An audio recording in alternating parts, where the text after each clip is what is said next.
Hey bitches, welcome back to my channel. I hope you guys are all having an amazing holiday season. Today is December 14th. I had to look down because I'm not feeling that well today. I'm feeling a little bit under the weather. No, do not worry. It is not COVID. I do not leave my house to go out and get COVID, actually. I think it's just from the weather change because here in Texas, we've been having days that are like down in the 40s and then the 30s, and then we'll go back up to 70s. So my body, my immune system, every single time that this happens, no matter where in the world I am always going to get sick, but I am on the mend. I'm on the mend. A lot of people would say go to the doctor, but the only doctor that I know currently is Dr. Pepper, and that's what I've been drinking out of this. This is like the cutest glass, by the way. It's literally just a mason jar with a lid and a straw. I fucking love it. I figured I'm just gonna sit here, apply some skincare, and talk some shit with you guys, because honestly, it has been way too freaking long since I have discussed any kind of drama on the internet that did not involve myself, and today I want to talk about none other than Tati Westbrook. I'm also gonna get a little bit into Brittany Dawn, because it ties into that a little bit. Not that they're doing like shady business practices together, it's just kind of what they're doing goes hand in hand, and I honestly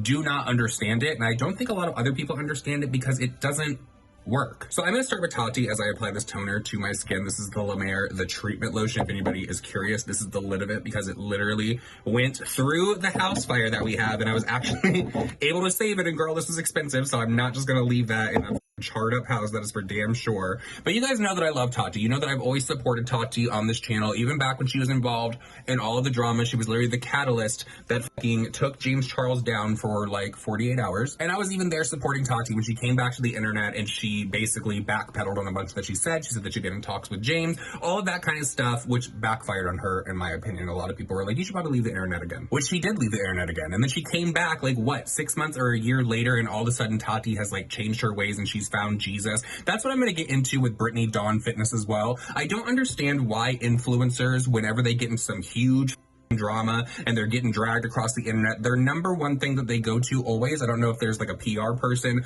that is explaining this to them, like, this will work. People will be like, oh my God, they've changed. They found the way. Christ is the way, blah, blah, blah. And I'm not knocking anyone out there that's a Christian or whatever you believe in. If you want to have religion, girl, have religion. I grew up in an extremely Christian household. I went to private school, all of that kind of stuff. So you do you, not knocking it. My thing is, I don't understand why influencers, when they get into all this drama, all of a sudden their number one thing to go to is, I found Jesus, can't come for me now because Jesus is on my side. But when it comes to Tati and she returned to the internet, this is going to be the La Mer, the hydrating infused emulsion. I just need a little extra moisture today. When she came back, she was like, I'm getting rid of all my crystals. I'm getting rid of anything that I ever believed in before. If you guys do tarot and you do readings, you need to keep that away from me, basically. This is me paraphrasing. You need to keep that away from me, basically, because I'm not inviting that into my life, which is obviously her prerogative. Another name that pops to my mind, which I wasn't even going to discuss in this video, is WOACB. That's one that really shocks me whenever I see a video pop up from her over on TikTok, because I do not follow her at all. So when she pops up,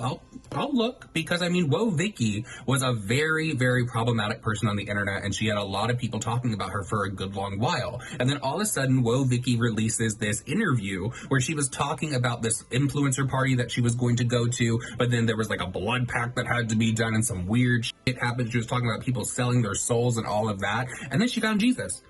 So whatever she saw at this influencer party, Tana Mojo, she decided that she was going to go and get baptized, which good for her. Again, I'm not knocking it. It's just very odd to me that every time somebody is very problematic, the first thing that they do is they go and find Jesus, and then all of a sudden, everybody on the internet is supposed to be like, oh, that's okay. You didn't do anything shady. And before I actually forget about this, because this is something I wanted to bring up in this video, but I know that I'll just continue to ramble and never get to the freaking point, I take my Halo Beauty pills right here. Now, I have a refill going for this one, but this one does not offer refills for some reason yet. And so I went to the website because I was going to re-up this because I'm at like half my pills. I don't know how long shipping is going to take because the holidays are here. And I recognized, and I was looking, because trust me, I was looking. There are no reviews for Halo Beauty on Halo Beauty's website. And to me, that comes off extremely shady from a supplement company or a company that sells vitamins, because I feel like people would want to know if the pill actually works. So Tati, why are there no reviews on Halo Beauty? I mean, you can go to this one right here, which is the, what is this one again? The anti-aging booster, and you can actually see where you can leave a review, but nobody has left a review. And then you go to all the other pages and there is nowhere for anyone to even type anything for a review. I don't know if this is because Tati has been in a lot of drama, as I said before, and she might have people going to her website to leave negative reviews, because I know that one of those lawsuits involved that bitch without a crystal ball. And there was some negativity that she was trying to bring onto Tati's pills. I think that she called them like snake oil or something. That's bullshit. These pills actually do work. I actually really do like them. I just find it shady whenever a company doesn't allow reviews onto their website. Is anybody with me on that? I also find it very shady, since I'm sitting here talking and putting on some skincare. I find it very shady for companies like Sephora. I've noticed this on Bloomingdale's. I've noticed a few other places. I'll put a screenshot up because it's literally everywhere, all across their app, all across their website. If you go to Sephora, you go to Bloomingdale's, and you look at a product and you're like, oh, maybe I want to buy this. Let's say you go and you look up this UFO oil right here from Sunday Riley. Now you're going to see reviews, and you're going to see that maybe it has like almost 5-star reviews. And then you go to it and you scroll through the reviews, and every single review says incentivized. I do not think that there should be any kind of incentivization, or whatever word you want to use, when it comes to a product online. Because if you're giving somebody that product for free, and I don't even trust YouTubers anymore when it comes to this, especially not the larger YouTubers, because they like to lie for that coin. Some of these companies are offering a discount for the product if people give a 5-star review. This is something I'm actually having to deal with right now when I'm trying to find a new place here in Texas to go and get Botox. I have been reading the reviews, because that's one thing that you need to do whenever you have anybody injecting anything into your face, or you're going to have any kind of surgery, anything of that nature. Please do research and please look them up, because otherwise you're going to be out here looking like the cat lady. Y'all are going to be like Jocelyn Wildenstein. But what I have been noticing here with the websites from all these doctors' offices is people are saying, because it'll be great reviews, 5 stars. It'll be like, you ever go look at reviews and you see that there's like 155 stars, and then there's maybe like 2 1 stars. There's no 4, 3, or 2. There's just 5 stars and there's 1 stars. Always look at the 1 stars, because they are going to let you know that when they went to that office, people were telling them, like, if you leave us a really good review, you know, we'll give you a discount on your Botox. Maybe we'll give you some free units or something. That's shady business practice in my opinion, and that is definitely not going to get my money. After I saw that there were no reviews on Halo Beauty, I was actually looking into getting a multivitamin, so I went over to Ritual. I don't know if you guys know what Ritual is. No, this is not sponsored, because I have not even received the product yet. This is just about the reviews. I was like, are other websites not allowing people to leave reviews for vitamins? Because I feel like that is a very vital thing when somebody wants to put something into their body. And sure enough, over on Ritual's website, they actually allowed reviews to be left all the way at the bottom underneath the product. It was a 4 out of 5 stars. So that gives me the impression that people are actually leaving genuine reviews, because if it was some shady stuff, just like I said before, you would have all 5 stars and then maybe a few 1 stars letting you know that maybe they received something in their package that said, if you give us a 5-star review, you're going to get a 10% discount on your next order. Let's get back to the influencers finding Jesus when they get into some trouble online, because the #1 name that comes to my mind whenever I think of this, and I think of this practice of trying to fool your subscribers, I would think of Brittany Dawn Fitness.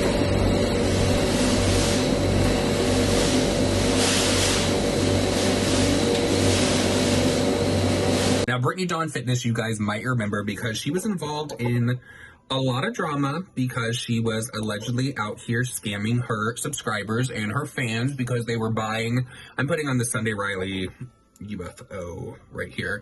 She was out here giving workout plans that were literally copy and paste and charging hundreds and hundreds of dollars for meal plans, and she was literally plagiarizing it. So now the state of Texas is suing her. And of course, after the news of this broke, she decided that she was going to come back and she was going to tell everyone that she had this weird dream. And in this dream, Jesus came to her. And when Jesus came to her, he let her know that she was put on this earth for more, y'all. So now she's out here baptizing people in literal pig feeding troughs, which I find very funny, because if you were paying, I think it was like $300 to go to this summit that she was having somewhere in Texas. I'm sorry, it was $125. I was thinking of her previous scam when it came to her fitness workout programs. But I'm sitting here looking at this BuzzFeed article about her from Kelsey Weekman, love her so much. And she actually paid the $125 to go and see Brittany Dawn Davis, I think that's her last name, in action, to see like what's going on. Are you scamming people? Are people really believing this?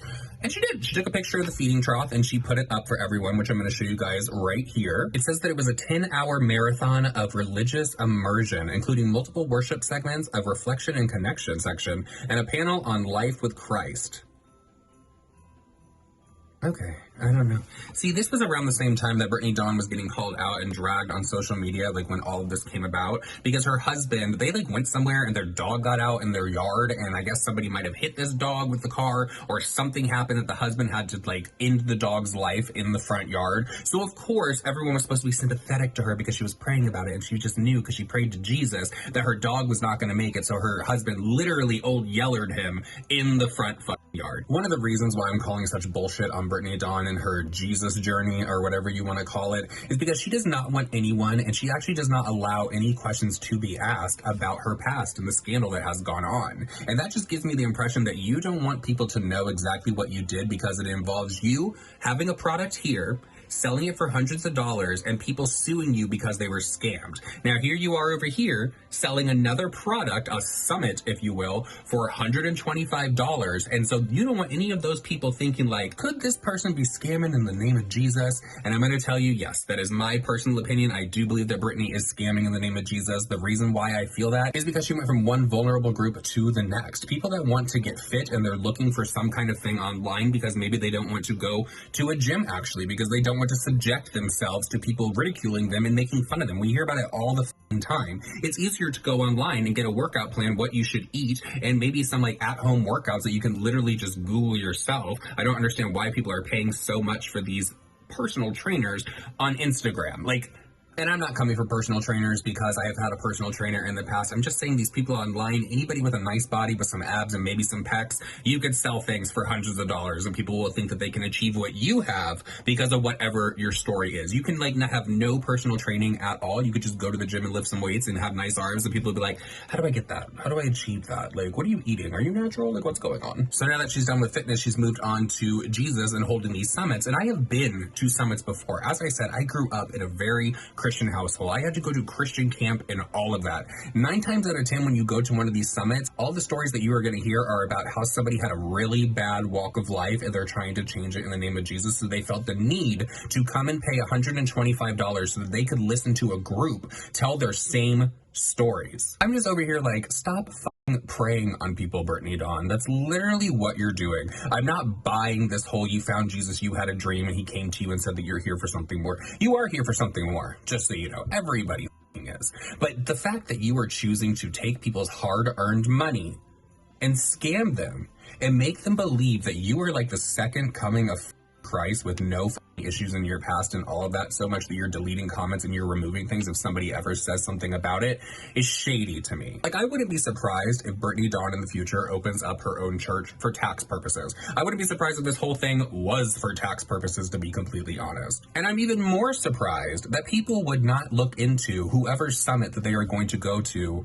first. Like, I feel like if you're paying all of this money to go somewhere, you should probably do some research into whoever is hosting it. Like, don't even get me started on these mega churches and how they're flying around in private jets and they're in the Rolls Royces, they're having Bentleys, all while their congregation is out there struggling to put food on the table, but they're still taking time to tithe and put money into the church because they feel that's what Jesus wants them to do. This video, as I said, was going to be very rambly, so please let me know, because I am going to end this video because I really have nothing more to say on this subject. Let me know your thought on all these influencers that out of nowhere just decided they're going to find Jesus. Some of them are a lot shadier than the other ones. Some of them I actually do believe decided they were going to try a different walk of life, and that is just what they are practicing, which is good for them because those are the ones that are out here not trying to scam people out of their hard-earned money with some bullshit. So I love you guys, and I will see you guys all in my next video. Bye.